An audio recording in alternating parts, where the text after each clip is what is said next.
Myths and Legends, public domain reading. KRALEWITZ Marko of Serbia. KRALEWITZ Marko was the son of a Serbian king who lived many, many years ago. He was very fond of hunting, and one day he rode forth on his horse Saria, to the mountain Sargau. Being tired, he dismounted, tied his horse to a tree, and sat down in its shade and fell asleep. And as he slept, it happened that Arbanes Neda with his 7 brothers rode by. They all dismounted, lifted KRALEWITZ, bound him to his horse, and rode him away to Jedrena, where they presented him to the vizier. Highly pleased over the gift, the vizier took the king's son and threw him into prison. 2 long years KRALEWITZ lay there, longing for liberty and home. Then he learned that in a few days he was to be executed. Immediately he wrote a letter to his friend Milos Obelis, asking him for his help.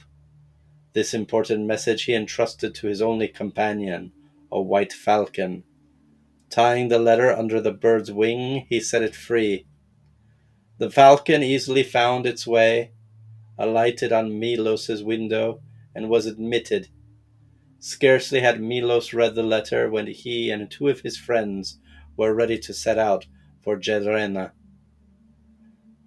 They reached there the day before the execution, and in the morning the gate of the city was opened, and Marko was led out. Milos and his companions accompanied the mournful procession to an open field in which the execution was to take place. 2 Arabs stood up with gleaming swords, prepared to cut off Markos's head. "Hold on, brothers," cried Milos. "I will give you a sharper sword with which to cut off the malicious head of the noble PM.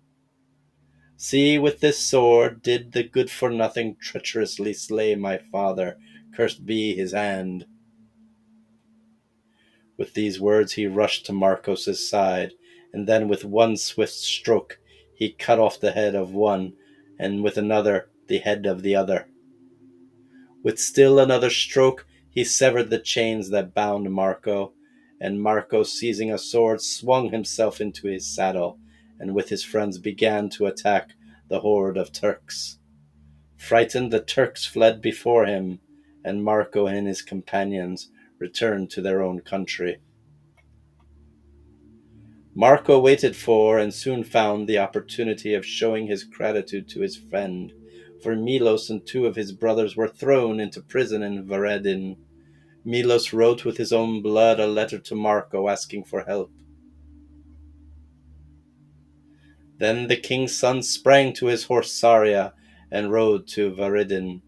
Outside of the city he dismounted, stuck his spear in the earth, tied Saria, and began drinking the black wine which he had brought with him. He poured it into huge beakers, half of which he drank himself, and half of which he gave to Saria.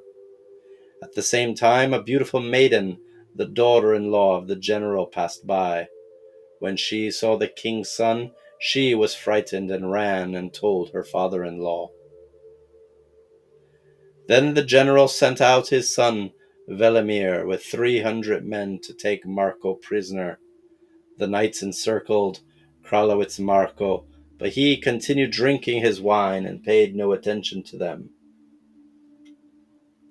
But Saria noticed them, and drawing near her master began beating the ground with her hooves. At this Marko looked up and saw himself surrounded. He emptied his beaker, threw it to the ground, and sprang to his horse. Like a falcon among doves, Marko charged against the enemy. He cut off the heads of some and drove the rest before him into the Danube. Velimir tried to flee, but Marko threw him from his horse, tied his hands and feet, and bound him to Saria. Then again he began to drink his wine. All this the maiden watched and reported to her father. he gathered together with 3,000 of his knights and rode forth against the stranger. They surrounded Marko, but he was undismayed. Bravely he charged against them, his sword in his right hand, his spear in his left, and the reins held between his teeth. Every knight he touched with either sword or spear instantly fell to the ground, and when Vuka, the general, wholly dismayed, tried to escape on his fiery Arabian horse, Marko followed him, threw him, bound him, and led him to the place where his son lay. Then he bound the two together, tossed them on the saddle of the horse, and rode home. There he put them in prison.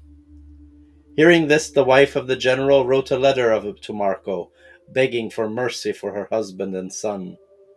Marko promised to release them on condition that she releases Milos and his brothers. This she did, honoring them and making them rich presents.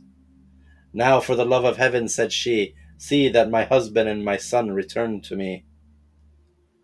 Never fear, answered Milos. Give me the general's black horse, adorn him as the generals adorn him. Give me a golden chariot with 12 horses, such as the general rides in when he journeys to the emperor in Vienna, and give me the robe that the general wears on state occasions. The wife provided all that he had asked, and gave the prisoners for themselves 1,000 ducats. Then they rode away. Marko welcomed them, released the general and his son, and provided them with a strong bodyguard back to Varadin. And then Milos and his brothers divided the ducats among them, kissed the hand of the king's son, and rode away into their own country.